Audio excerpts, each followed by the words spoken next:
Hello students, आपका इस अगले वीडियो में आपका स्वागत है। मैंने डायरेक्ट इनडायरेक्ट के इस चैप्टर से संबंधित हमने लगातार वीडियो भेजे हैं और ये उसी क्रम में आगे का वीडियो है। आशा करते हैं कि आपको ये वीडियो अच्छी तरीके समझ में आएगा। ये वीडियो समस्त छात्रों के लिए है जो कंपटीशन की तैयारी कर रहे हैं, डायरेक्ट इनडायरेक्ट से जो कोई प्रश्न पूछे जाते हैं, और इंटरमीडिएट की कक्षाओं के लिए तो है ही। ठीक है, तो कक्षा 11 और 12 के छात्र प्लस जो हमारे कॉम्पिटिटिव छात्र हैं वो ध्यान से इस वीडियो को सुने, देखें। तो in direct and indirect speech we shall discuss 5 types of sentences. यानी डायरेक्ट और इनडायरेक्ट स्पीच में हम 5 प्रकार के सेंटेंसों पे बहस करेंगे। 5 प्रकार के सेंटेंसों को हम डिस्कस करेंगे। ठीक है, तो first of all assertive sentence, फिर इंट्रोगेटिव सेंटेंस, नेक्स्ट इम्परेटिव, फिर एक्सक्लामेटरी और ऑप्टेटिव सेंटेंस। ठीक है, first of all we shall discuss assertive sentence. तो आप जानते हैं कि डायरेक्ट और इनडायरेक्ट स्पीच में 5 प्रकार के सेंटेंसों को ही हम पढ़ते हैं। ठीक है, तो पहला जो हमारा टाइप है वो है असर्टिव सेंटेंस। तो असर्टिव सेंटेंसेस जो होते हैं ये भाई इनको अगर हम देखा जाए तो इनकी हिंदी क्या है। असर्टिव सेंटेंसेस का मतलब होता है विधि सूचक वाक्य। विधि सूचक वाक्य, इनको भी हम 2 भागों, विधि सूचक व assertive sentences gives us information, tells us something about facts, information and tells us also positive and negative information. तो असर्टिव सेंटेंस को हम बेसिकली 2 भागों में बांट सकते हैं। विधि सूचक वाक्य को हम 2 भागों में बांट सकते हैं, अफर्मेटिव और निगेटिव। छोटी कक्षाओं में आपने पढ़ा होगा, कहते हैं अफर्मेटिव सेंटेंस, निगेटिव सेंटेंस।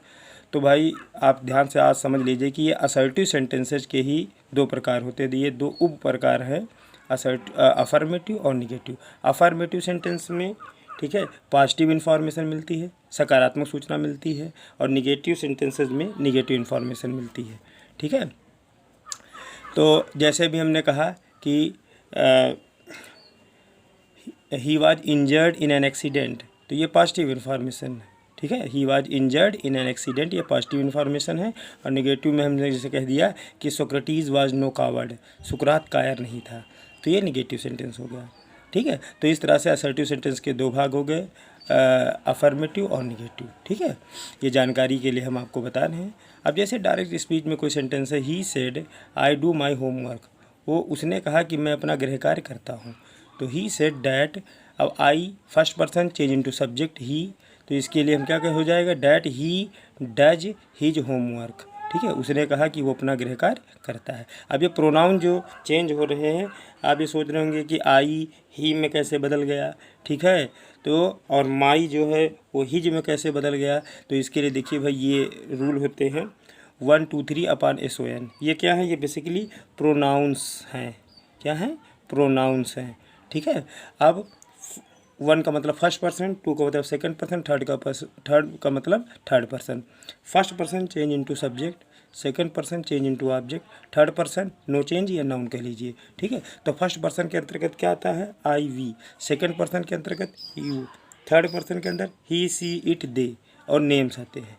तो इस तरीके से ये इतने आपके पर्सनल प्रोनाउंस होते हैं। कौन से होते हैं, पर्सनल प्रोनाउंस। ठीक है, अब आगे हम आपको बताते हैं कि कैसे जो है इनको, अब सेंटेंस के माध्यम से हम आपको बता रहे हैं। जैसे डायरेक्ट स्पीच में कोई सेंटेंस लिखा है, Aman said sir I am going home, Aman ने कहा श्रीमान जी मैं घर जा रहा हूँ। तो इनडायरेक्ट स्पीच में ये क्या बन जाएगा, अमन सेड। अब देखिए, हमने इससे पहले के वीडियो में आपको बताया कि यदि रिपोर्टेड पार्ट में सर आ जाए, क्या आ जाए, सर आ जाए, ठीक है, या मैडम आ जाए, तो रिपोर्टेड पार्ट में अगर सर और मैडम आता है तो हम उसको किस तरीके से चेंज करते हैं, सर और मैडम को हम यहाँ पर अभी हटा देंगे। ठीक है, और इसकी जगह पे हमने क्या यूज कर लिया, रिस्पेक्टफुली। ठीक है, और ये रिस्पेक्टफुली हम ऐड करेंगे रिपोर्टिंग पार्ट में। ठीक है, तो अमन सेड रिस्पेक्टफुली, फिर कामा, इन्वर्टेड कामा को हटाया, हमने डैट लगाया।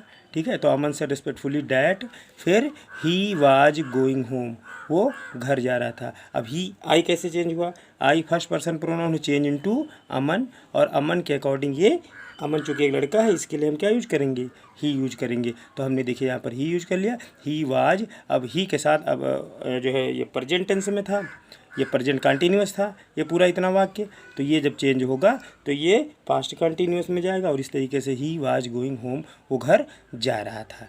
तो ये आपका बन गया भाई। अगला देखिए, अब हम कुछ एग्जांपल दे रहे हैं। Read the following sentences very carefully. अब इन सेंटेंसों को बहुत ध्यानपूर्वक पढ़िए। क्या लिखा हुआ है, she says to me you do not play with your brother. ठीक है, वो मुझसे कहती है कि तुम अपने भाई के साथ नहीं खेलते हो। ठीक है, तो इसका जो इनडायरेक्ट बनेगा तो क्या बन जाएगा, ये बन जाएगा सी टेल्स मी, कामा इन्वर्टेड कामा हटाया, डैट लगाया हमने। ठीक है, डैट।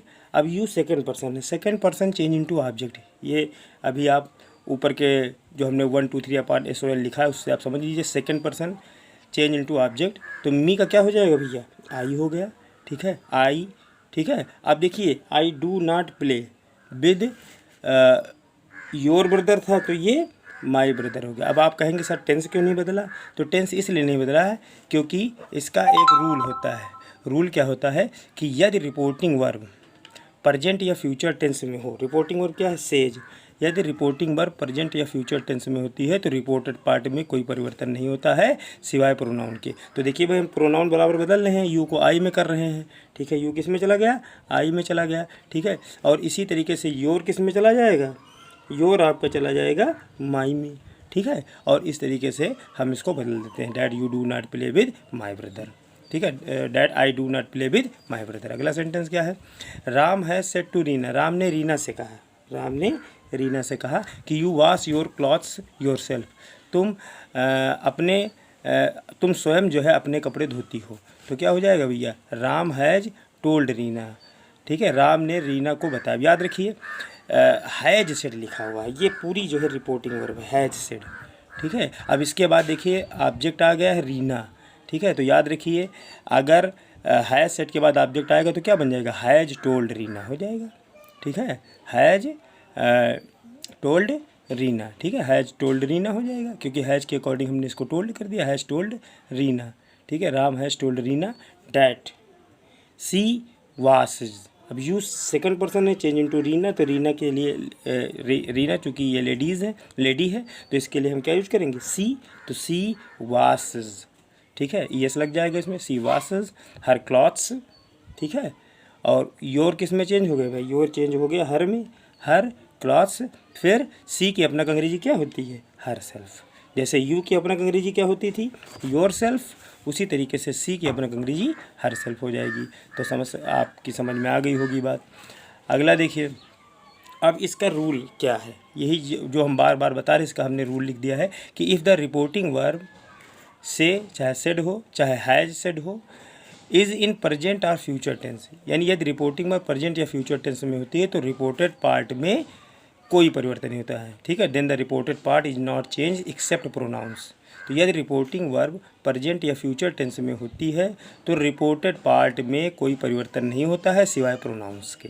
ठीक है, तो यही ऊपर देखिए प्रोनाउंस ही हमने ऊपर के सेंटेंसों में बदले हैं, यू का सी कर दिया था। ठीक है, और योर का देखिए हर कर दिया था और योर सेल्फ का हर सेल्फ कर दिया था। लेकिन देखिए ध्यान से देखिए टेंस नहीं बदला है। ठीक है, और भी ऊपर देखिए इससे पहले जो सेंटेंस था इसमें भी हमने प्रोनाउंस चेंज किए हैं।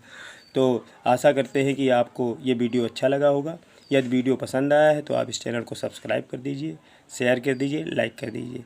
धन्यवाद। अगले वीडियो में हम आपको फिर से सीरियल को आगे बढ़ाते हुए, आगे समझाते हुए मैं आपको अगला वीडियो जल्द ही प्रस्तुत करूँगा। Thank you.